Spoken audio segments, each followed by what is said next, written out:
Blog Talk Radio. Something's gone wrong.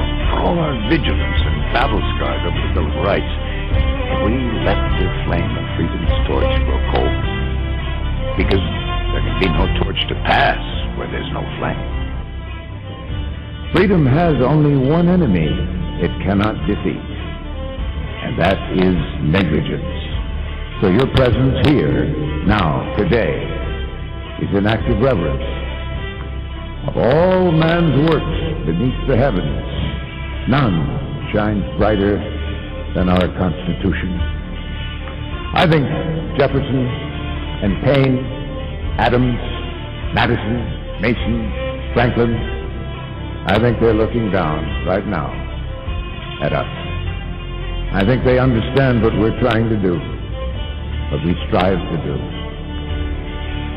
Every time our country stands in the path of danger, an instinct seems to summon her finest first, those who truly understand her. When freedom shivers in the cold shadow of true peril, it's always the patriots who first hear the call. When loss of liberty is looming, as it is now, the siren sounds first in the hearts of freedom's vanguard. Good evening, everybody, and welcome to another edition of Freedomlink Radio. I'm your host, Joe Joseph. I'm joined by my cohort in crime, John King. John, how you doing tonight, buddy? I am doing very well. I'm looking forward to exposing some New World Order scum. Well, that's always good. Our guest tonight is Dr. Judy Wood. Dr. Judy Wood is the author of the book, Where Did the Towers Go? Evidence of Directed Free Energy Technology on 9/11. Now, before we get to Dr. Judy, I just want to talk a little bit about how this all ties into what I was talking about on Sunday.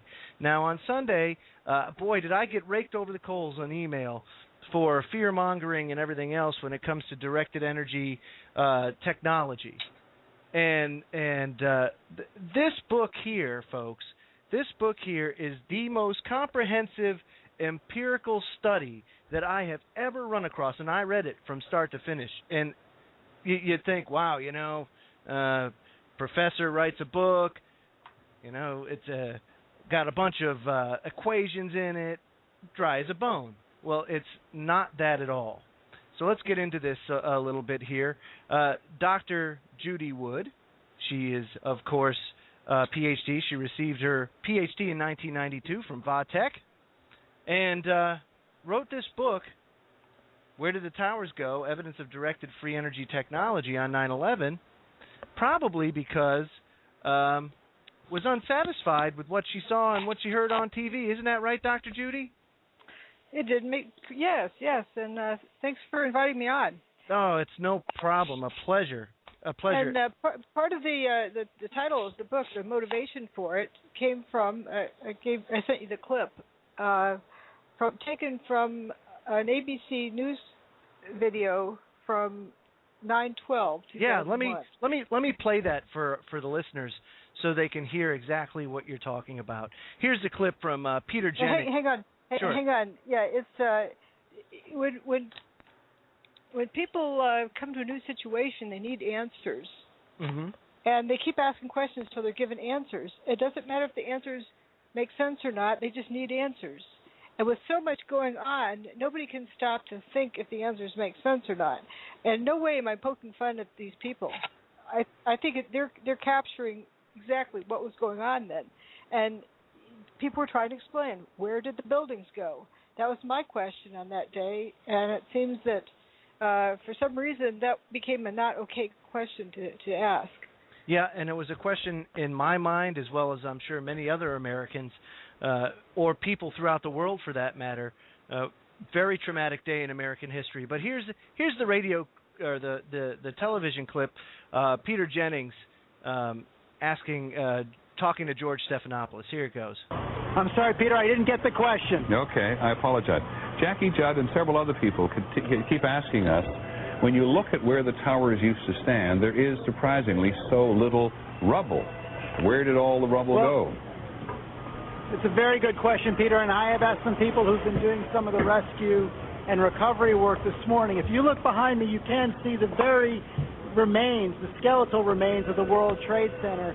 And one volunteer, Robert Gerlinski, explained to me the reason there's so little rubble is that all of it simply fell down into the ground and was pulverized, evaporated. Pulverized, evaporated. Have you ever seen, Dr. Judy, in your vast experience, steel evaporate?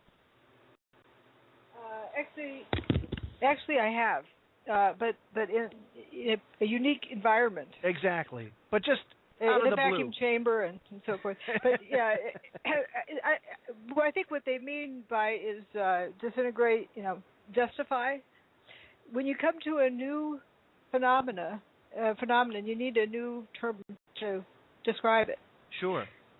And it's that's unscientific it's unscientific to use known, a name of a known phenomena to describe unknown phenomena. So in this case, I know that in the very first part of the book, you described it as the buildings unraveling like a sweater. So that's sure what it looked like to me. I mean, now I'll be honest with you. When I heard that term, I'm like, well, you know something? Now that you mention it, it does kind of look like that. But to begin with, I had no idea. I had no idea what I was looking at, and I was just looking for answers. And I think one of the biggest things that I took from the book that I can apply to certain things is believe your eyes and what you see, not exactly what you hear. Because what you hear can really taint what you see and how you process the data in your brain. Would that be a fair way to say it? Exactly. And one of my gifts is that, and I didn't think so at the time, but that when my eyes and ears don't agree, I just shut off my ears. I don't hear. And that's what saved me that day. I looked and was seeing with my eyes, and my ears were not perceiving anything. So I didn't hear all of the how you're supposed to interpret it. And I was wondering why other people around me are looking at this and not seeing what I'm seeing. I think because they look through their ears, not through their eyes. Absolutely right. No, I totally agree. And quite often, especially when you do a show like this, you come to find out that people believe what they're told. They get fed information, they eat it, and that's it. I mean, the critical thinking process in today's average Joe Schmuckatelli, it leaves much to be desired. It really does. And I kind of like how you started things out with the billiard ball example in your book. And the value of simplicity is something that you touched on. And how the buildings fell at virtually free fall speed, which is impossible. They didn't fall. They were destroyed. Right, destroyed. Right, exactly right. But there was no building left after about 9 seconds. And, right. Yeah, it went away. Right, exactly. And I want to read this because it was this started my interest in the whole thing. It says, what can you prove through simple models of complex situations? Let's say I tell you that I ran to a store 10 miles away, then to a bank 5 more miles away, then to a dog track 7 more miles away, then to my friend's house 21 more miles away, and then home all in 2 minutes. It's not possible. And what we saw on 9/11 and what the official explanation was is not possible. It just isn't. And that is an extremely simplistic way of putting it. And I really appreciate it. And like what I added, and this came from in response to a detractor saying that well, exactly how did you model the building? You need to model all the parts. No, this is not a model. This is an example.